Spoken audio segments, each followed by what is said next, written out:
All right, so just to kind of review what we did on, when was it, Friday. We talked about different types of noise. We talked about, fundamentally there were two different types of noise. That was fog and quantum mottle. And then we had electronic interference, which was a type of noise non-related to radiography specifically. But since we're dealing with electronics, we can have electronic noise as well. And we talked about the most common type of fog, which is your scatter radiation, and how we control that. We control it in ways that we've talked about and in ways that we will talk about. So what we've talked about so far has been kVp. Increasing kVp, we increase the amount of scatter, we increase the fog, which is our noise. We have talked a little bit about structure type. The type of tissue that creates more scatter radiation and how we can control that. And really the only way that we can control that is with compression. We talked about that briefly. We'll talk about collimation. We talked a little bit about collimation. We'll talk about collimation. We'll talk about grid use as well as we go on. So we need to deal with quantum mottle. So quantum mottle, and we've talked about it a bit, is just due to the poor signal strength. So you can kind of make an analogy here or draw a parallel between signal strength and your signal strength on your TV. If thunderstorms move through the area and you start to lose reception on your TV, that is kind of like quantum mottle. It is inadequate signal strength. Out where I live, we can't get cable. So our choices are either satellite or antenna. And if weather gets bad, then we start to lose reception, and that's exactly what that is. It's analogous to quantum mottle. We have inadequate signal to get a good picture. Or if you're driving from one city to another, and you're actually listening to the radio instead of your playlist, then sometimes that radio signal will start to fade out. It's kind of the same thing. It's a noisy signal on your radio because you get inadequate signal. So a signal in radiology is just the number of X-ray photons that you have striking the image receptor. So what's the thing that affects mostly, that we use to affect image receptor exposure? Mass, right. So it's inadequate mass. So how we get to inadequate mass is from a lot of different things.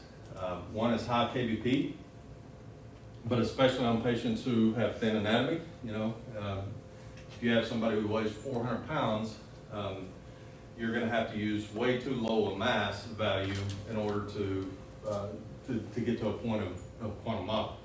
If you have somebody who's very thin, or if you're looking at hands and you use high kVp, what kind of mass do you use? Low to make the same exposure, right? So you have thin anatomy that you use high kVp on, you're going to require less mass, and therefore you introduce issues with quantum mottle. Short exposure times, we talked a little bit about that on Friday. The shorter your exposure time, the more inaccurate your timers are. So even if you have adequate mass, if your exposure time is very, very short, the mass you get might not be the mass you set, and therefore you might introduce some quantum mottle there as well. And image receptor speeds have to do with the sensitivity of the image receptor to radiation. So I'm going to walk all the way through screens and films with this, and understand you're not going to be tested on screens and films. It's just for historical context and where we are. So the first exposures, radiation exposures, X-ray exposures, were direct exposure, which means that they took a cardboard, light-proof film holder, stuck film inside of it, and made an exposure using kVp and mass. And the first exposures were with machines that didn't produce very high kVp, and mass values were somewhat erratic, and sometimes the exposure took 15-20 minutes to make an exposure on an arm, let's say. So very high mass values, very high exposure to the patient. It was dangerous. And if you remember last semester, Thomas Edison was one of the experimenters that was working with X-ray early on. And he basically cooked his friend's hands off with radiation exposure. So bad exposures. So they needed to bring exposures down.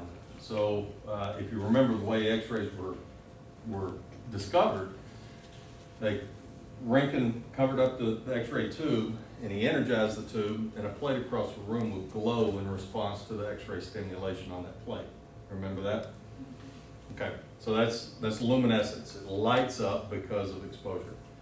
So, somebody comes along and they take that technology, they take that realization, and they think, well, this film is sensitive to both X-rays and light. What if we use light and X-rays to expose the film? Can we cut back on radiation exposure? The answer is yes. So they used what they called intensifying screens, and intensifying screens were in contact with the film. The X-rays would go through the patient's body and interact with the intensifying screens, and where the intensity on the screen was lessened because of differential absorption, the screens would glow less bright than where you had direct exposure. And so you could still see the difference in tissue types on the film, even though light was making an exposure on film rather than the X-rays. X-rays made the exposure as well, but light put down much more exposure than the X-rays. So we could cut back on our exposure. So what is our exposure? Mass, right. So mass value comes down. Mass value comes down, radiation exposure to the patient comes down, but also radiation exposure to the image receptor comes down. Now somebody else comes along, okay, have you kind of followed what I was just saying? Okay, somebody else comes along and says, well, what if we use 2 of those intensifying screens? What if we sandwich the film in between 2 intensifying screens? And at the same time, somebody else said, well, yeah, that would be great, but what if we put the goo that makes the film sensitive to light and radiation on both sides as well? So they did that. They took the film, the base film, was kind of like a sheet of paper, and they colored both sides of it or pasted both sides with this, what we call emulsion.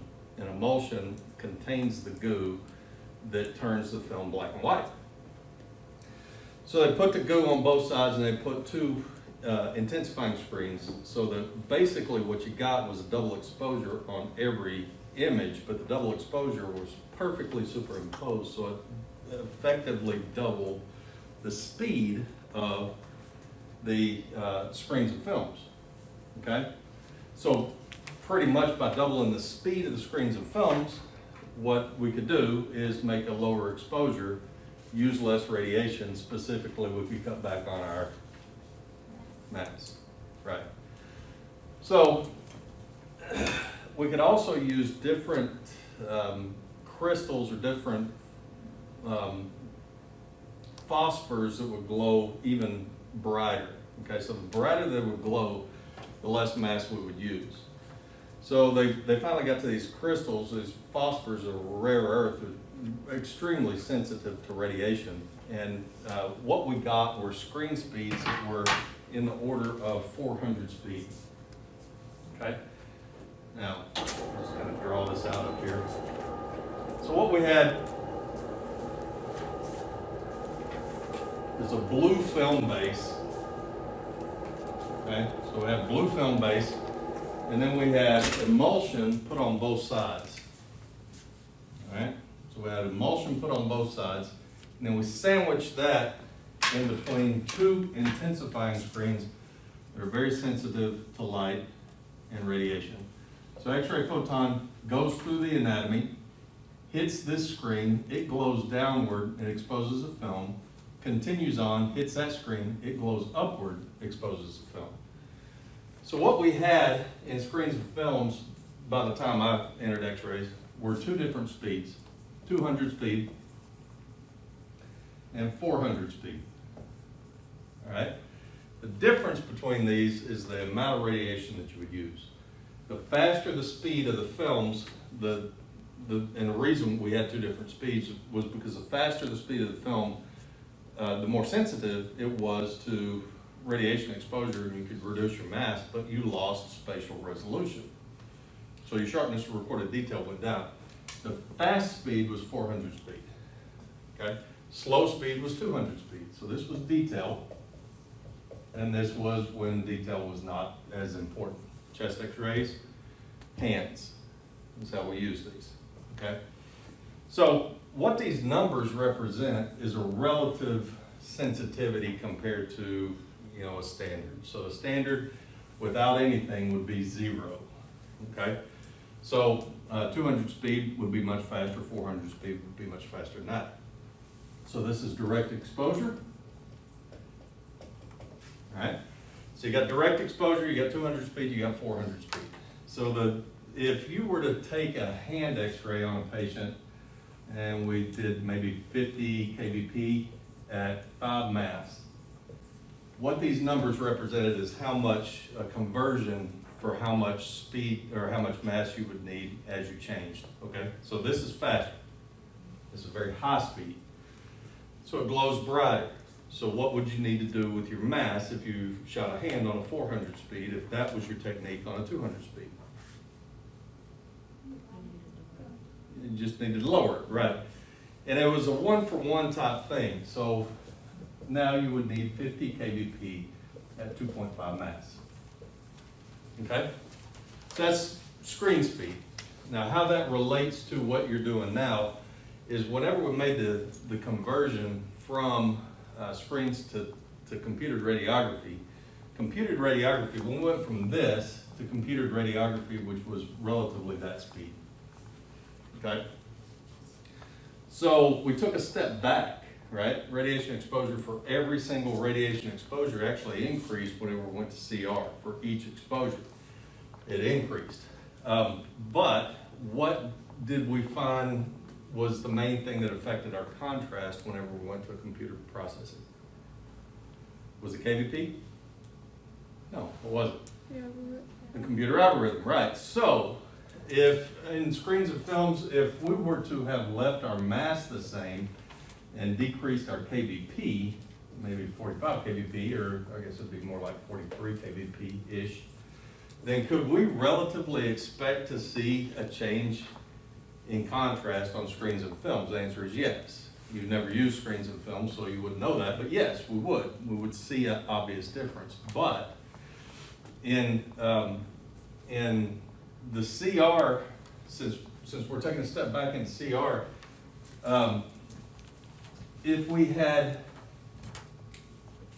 50 at 2.5 mass as our 400 speed technique, could we not have, in order to achieve the same exposure on a slower image receptor system, could we not increase our kVp instead of our mass to go to the same exposure here? So we're back down to 200 speed instead of increasing our mass. If kVp does not control your contrast, but rather your computer algorithm, now this is a CR system, instead of walking back up to 50 kVp at 5 mass, could we not change our technique and go with more like 57 kVp, leaving our mass low? Okay, totally lost you. I switched gears. Okay, this was originally screens and films, right? Screens and films. But whenever we made the switch to CR systems were a relative speed of 200. Okay, so we're back up to this type of technique here. Okay, so let's do this. 2.5 mass. These were our techniques on screens and films. Which one of these two gave the patient a lower dose?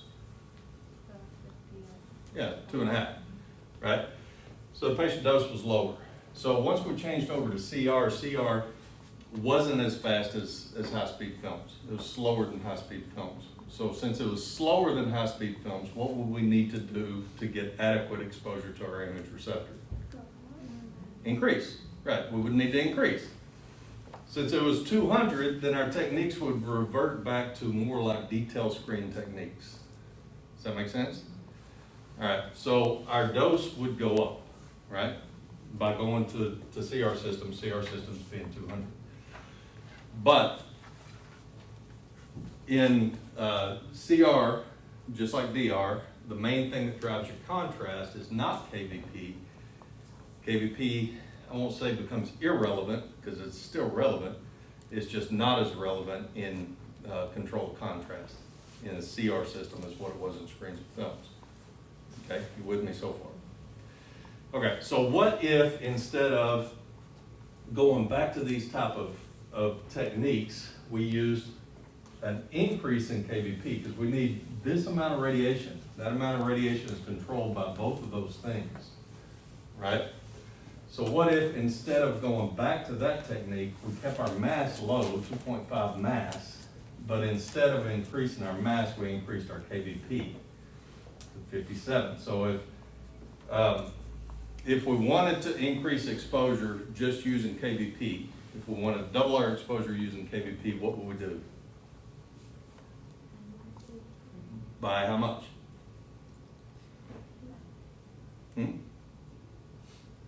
How much of a change in kVp doubles your exposure? 15%, right. So we would increase the 50 kVp by 15%. So that'd be, 10% would be 5, so it'd be actually 57.5. You don't have that setting, so we're just going to say 57 to 58 kVp. Does the patient exposure go up? Are you going to have a higher patient exposure here or here? Yeah, you're going to have a higher exposure here, but are you going to have a higher exposure here or here? What kind of radiation or what kind of technique gives the patient a lower radiation exposure? Low kVp high mass, high kVp low mass. High kVp low mass, right. So did radiation exposure go up whenever we changed to CR? The answer is yes, it absolutely did. But we kept it from going up too much by using the higher kVp, because kVp doesn't really control your contrast as much as what it did before. Now you got it? Ish? Okay. Now here's where it gets squirrely. DR is more like traditional film at 400 speed. All right? So, we go back to this over here. Are we going to reduce our kVp and drive our patient dose back up?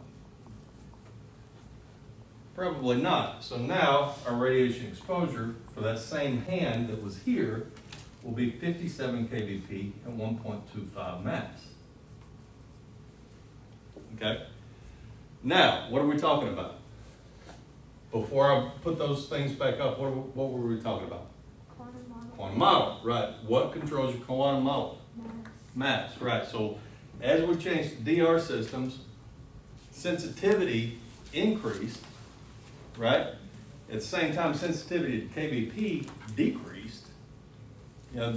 Not sensitivity to kVp, but changes in kVp. Sensitivity changes in kVp decrease. It doesn't really control your contrast anymore. What we wind up with are very high kVp, very low mass techniques. So high-speed image receptor systems increase the likelihood of seeing quantum model, and DR systems specifically, because we can use high kVp and very low mass values compared to traditional screens and films, we get a dramatic increase in the likelihood of quantum model. Okay? So, back to this. Quantum model is controlled by poor signal strength. Well, what causes that poor signal strength? It's inadequate mass. Oh, what would cause you to have inadequate mass? High-speed image receptor systems, high kVp, thin anatomy. Anything that requires a reduction in mass is going to give you the increased likelihood that you can have a quantum model. Okay? So all that makes sense now? More so? So what it is a speckly appearance on on the image. Again, if you're watching TV, it's really, you don't see it quite as well now since all the signal is digital on your TV. But used to, you'd start to see all these, when the signal got weak on your TV, you'd start to see these little speckly things. I think Beauchamp still uses the analogy, when it starts to rain, when it starts to sprinkle, you look out at your concrete driveway or whatever, and you see individual little splotches. He says that's kind of like quantum mottle. Okay, whatever. You don't have enough rain to completely saturate your driveway, so I can see the analogy there. But it's caused, or it is a speckly appearance on the image, and it's caused by poor signal strength, caused by all that stuff that we just talked about. We talked about the noisy TV image, and it's limited with lower kVp, higher mass, and slower image receptor systems. All right. So I put all that in there in parentheses because do you want low kVp techniques? No, because patient dose goes up. It's also hard on the X-ray tube to use lower kVp, higher mass values, right? You don't want high mass values because what's the main thing that drives your dose? Mass. You don't want slower image receptor speeds because what's the purpose for increasing the speeds of the image receptors? So you don't rot your friend's hands off, right? So you want all that stuff, but you don't want to get to the point where your radiation exposure is so low that you get quantum mottle. You still have to have enough signal.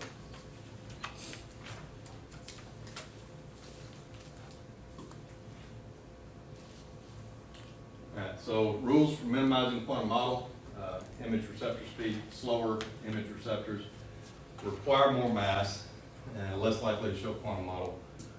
Fast image receptor speeds require less mass, more likely to show quantum mottle. And then screens and films, again, they were inherently lower resolution than what slow image receptor speeds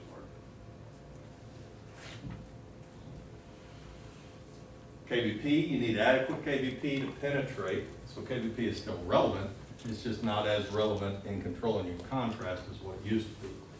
So you have to have adequate kVp to penetrate.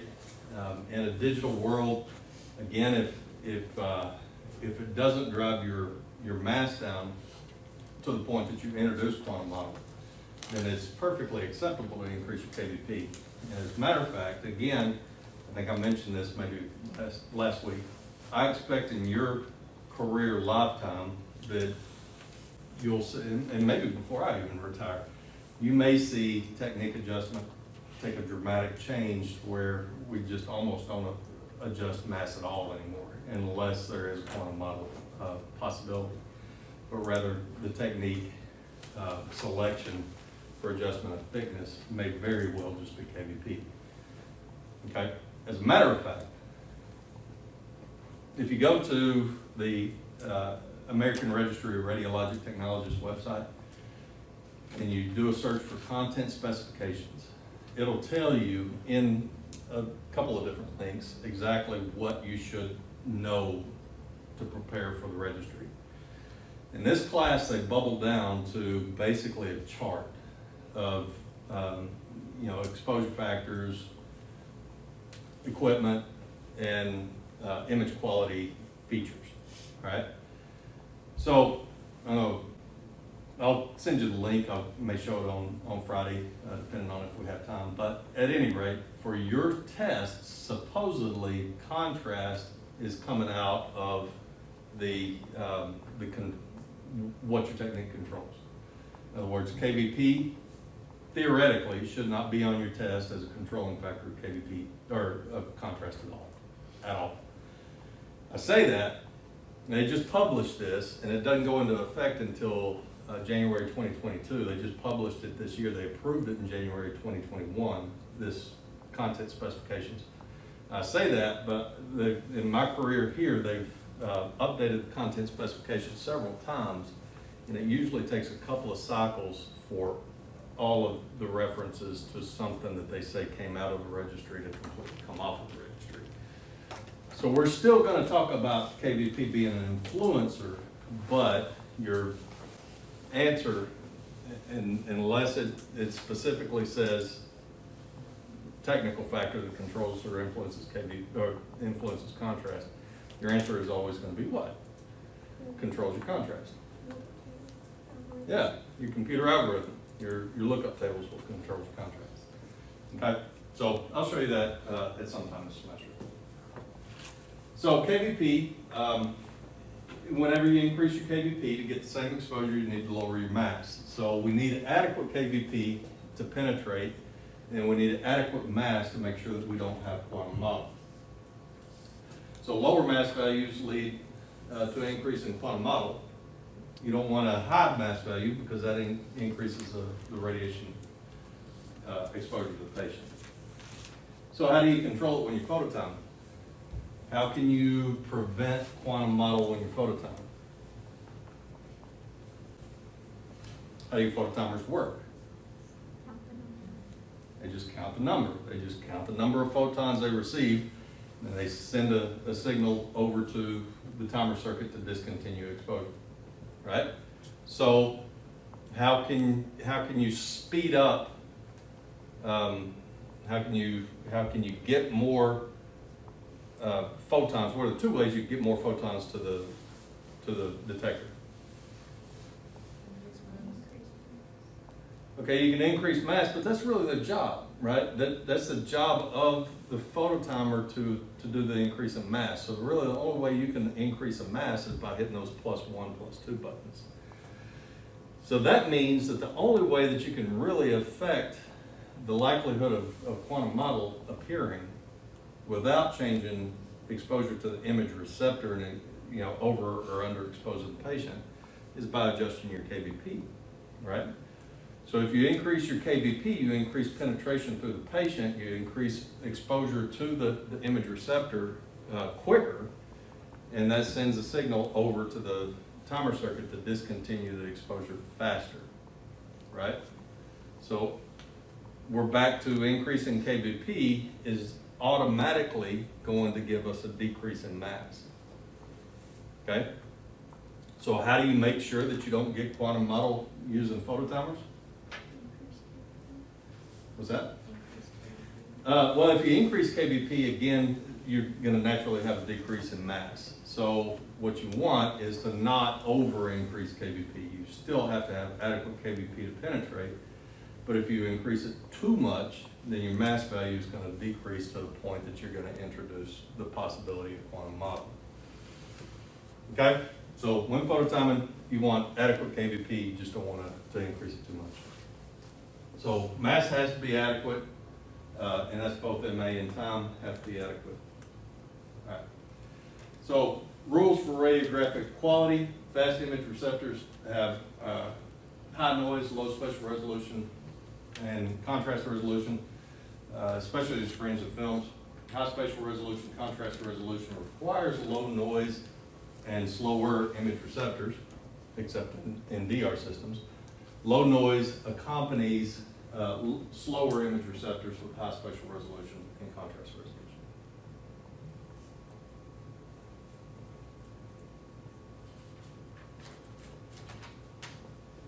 All right, so we just kind of walk through that. The kVp doesn't really affect your contrast anymore. Screen speeds, we kind of walk through all that.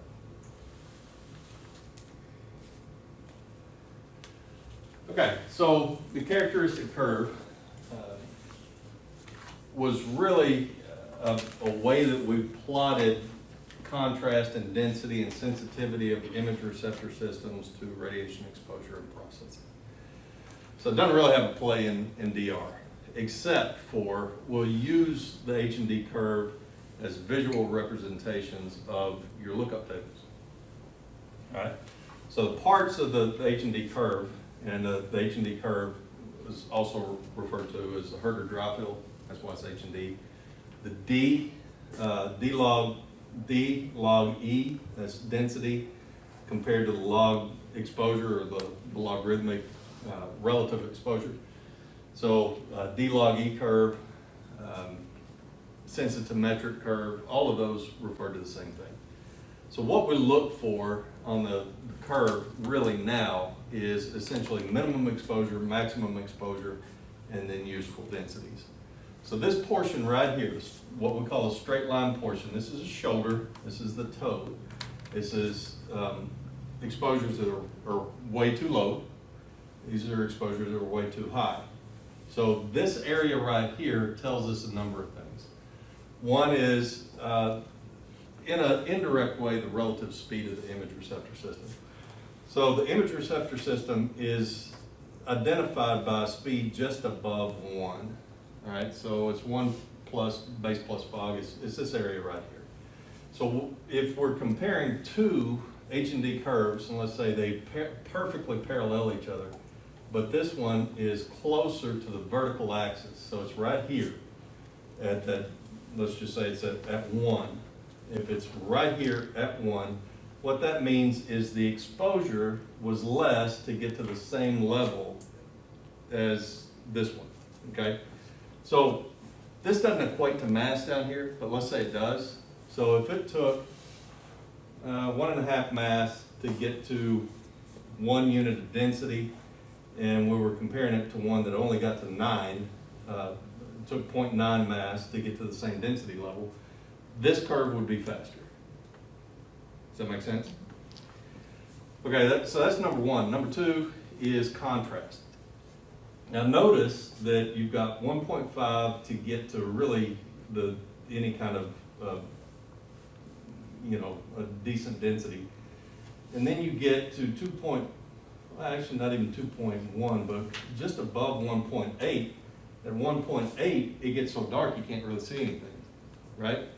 So below 1.5, it's so light that you can't use it, and at 1.8, it's so dark you can't use it, right? That means your useful densities are right through here, okay? So you went from too light to too dark really fast. Now, does that sound like high contrast or low contrast? High contrast. Black and white is high contrast, right? So if you're looking at a curve that's very vertical like that, it goes from light to dark very fast. So if you're looking at one that's on a curve about like this, then you get to minimum exposure around 0.9, and you don't get to maximum exposure until 0.7. So you got a lot of mass values that are kind of spread out, or a lot of density levels that are spread out. Does that sound like low contrast or high contrast? Low, right. So if you're comparing two curves, and one's very vertical, we can say that curve is very high contrast. That kind of curve would be assigned to a computer algorithm for like hands and feet and toes and fingers and things like that, as opposed to a very horizontal one would be assigned to things more like chest X-ray. Okay?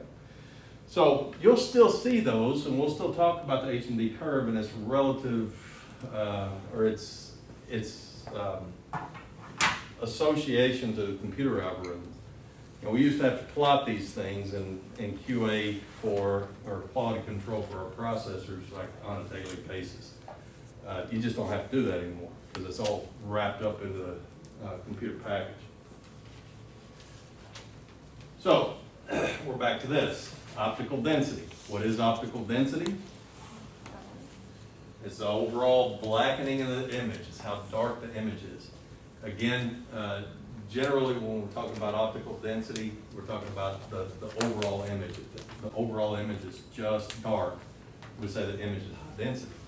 That's not to say that we can't be talking about individual portions on an image. Like for example, you have a pleural effusion. What's pleural effusion? Fluid on the lungs, right? So it displaces air. So how does air show up on an image? Very dark, right? So how does the water show up? Much lighter, right?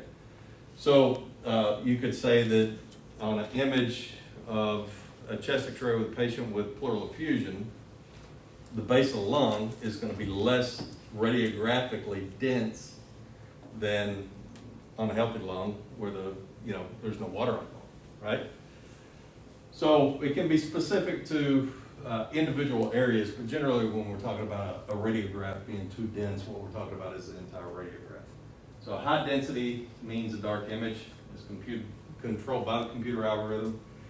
And it's determined by how much radiation strikes an image receptor, and image receptor exposure is directly controlled with mass, right? So it's affected by kVp. Certainly if you don't have enough kVp to penetrate, it doesn't matter how much mass you throw at a patient.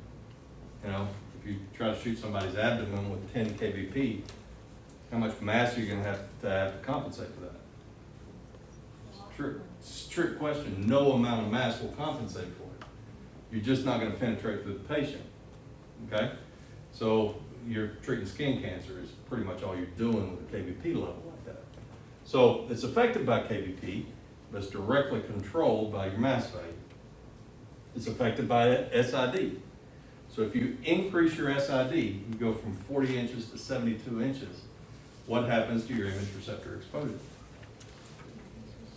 It decreases, right? It decreases according to the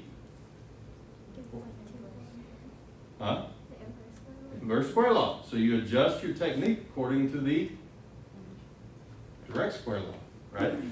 So it's affected by SID. What about OID? We haven't really talked too much about that. Well, in the next section. What about OID? Don't know? Okay.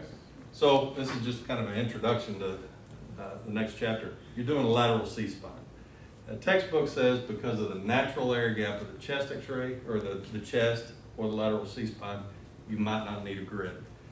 And what it suggests is what we call air gap technique, is that if you have an increase in OID, your image receptor is out here, you make an exposure on this, well, what are the possible interactions? It'll go straight through, they'll absorb, or they'll hit and they'll go off in a different direction.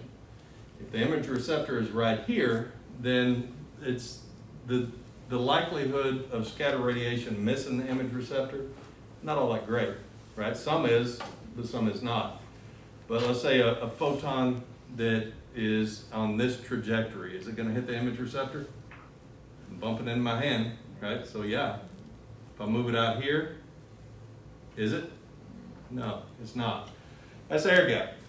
So the air gap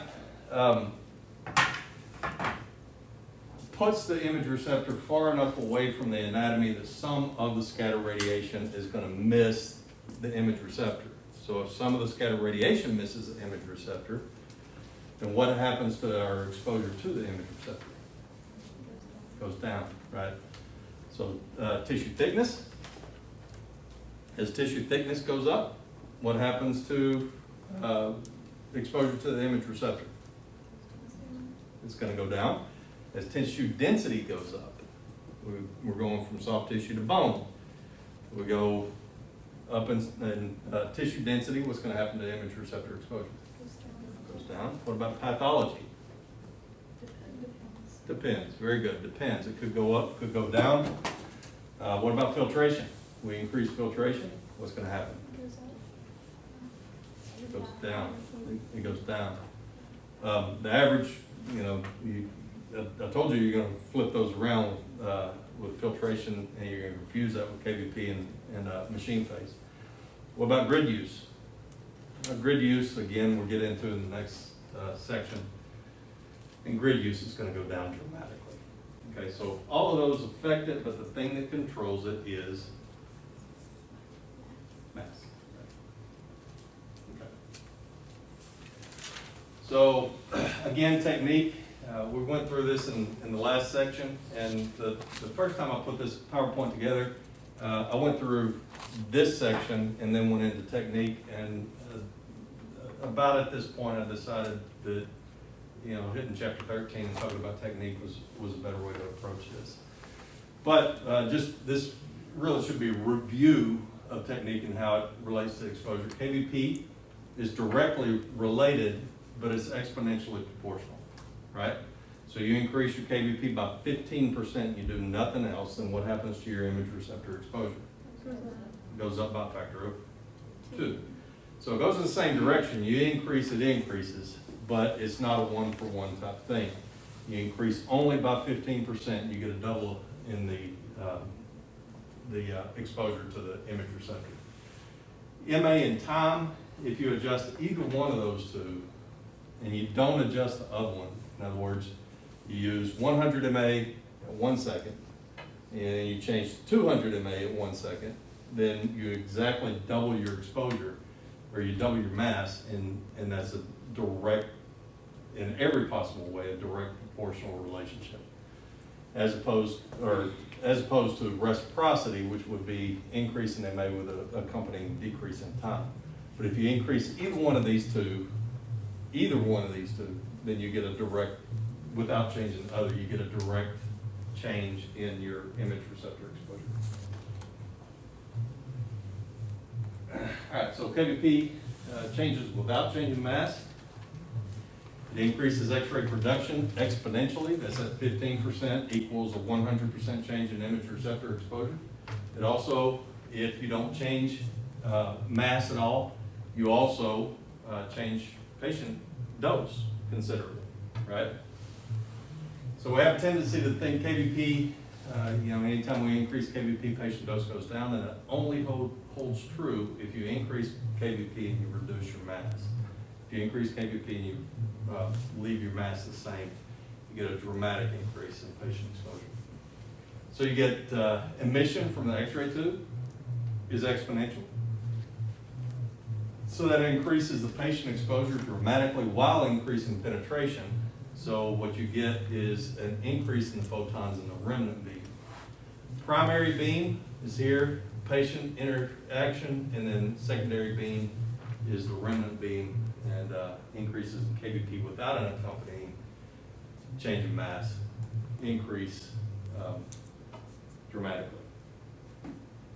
So that results in an exponential image receptor exposure. The results on the image, digital world, not much at all.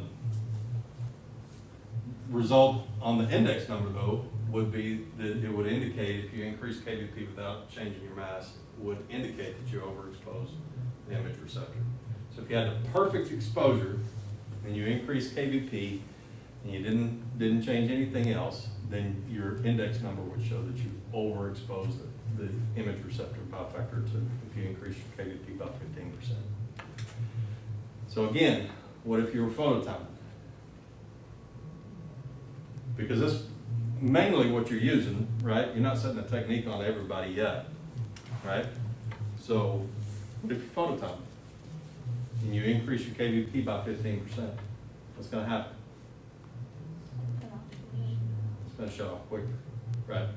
So it's going to take care of that 15% rule for you. You increase your kVp by 15%, and if everything works perfectly, if you were to make 2 exposures on a patient, one with, let's say, 70 kVp and the next with 80 kVp, what you should see on your phototimers, on your readout on your control panel, is that on the second image you should have exactly half the mass as what you had on the first image.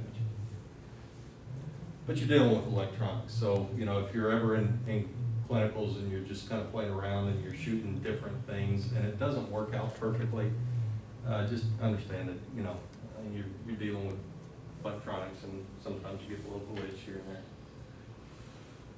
All right, so kVp changes with changing mass. If you increase kVp, it increases X-ray production exponentially, necessitating a change in mass to maintain exposure.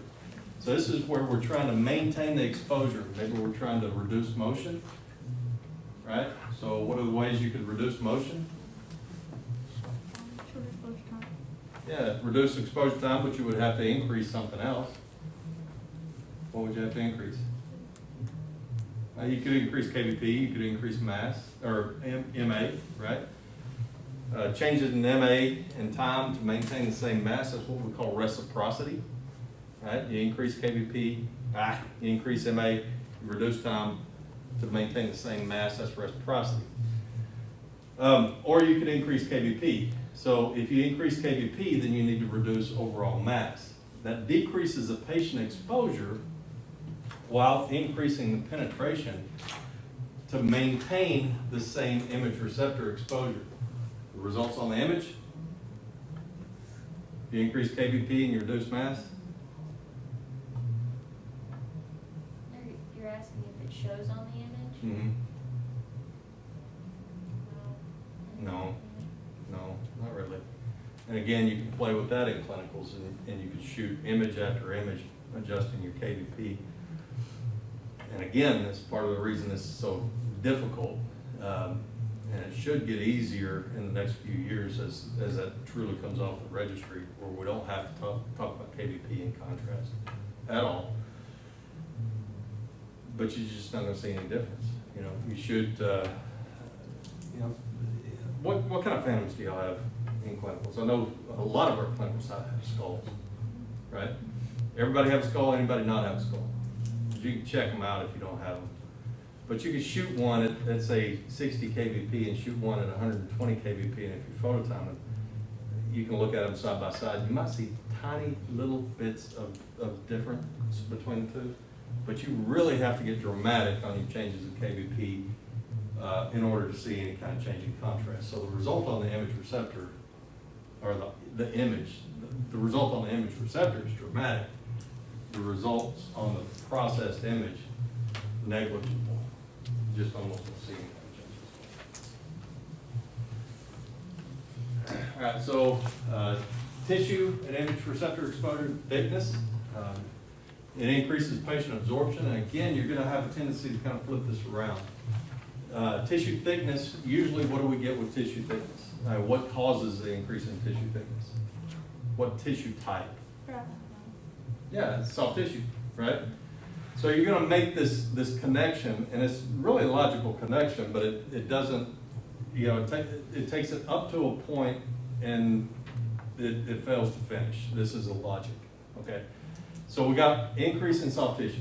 We get an increase in soft tissue. Increase in soft tissue gives us an increase in scatter. Scatter radiation gives us an increase in fog. Fog is unwanted density, right? So you're gonna bring it right up to that point, and you're gonna say, okay, increase in soft tissue equals increase in fog. Increase in fog means increase in density.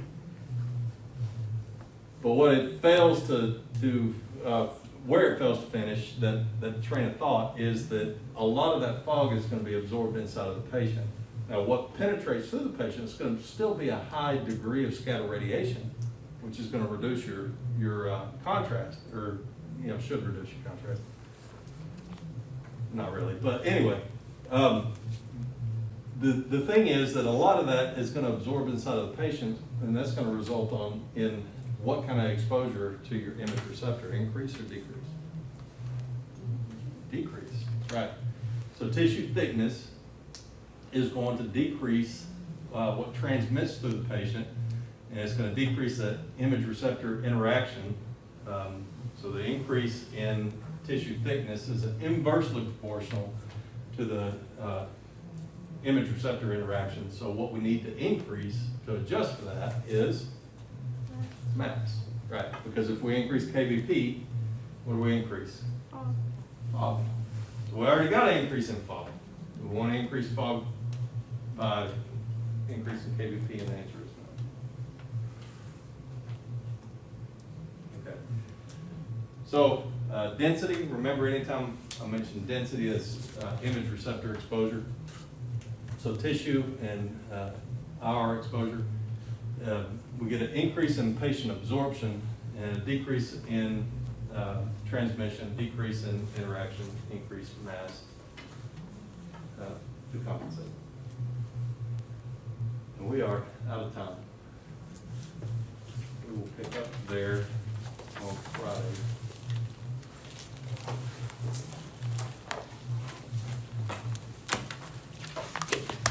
So our test next Friday? No, the next Wednesday. That's right. We'll change that because Trina had a test, or Good Friday. That's what it was.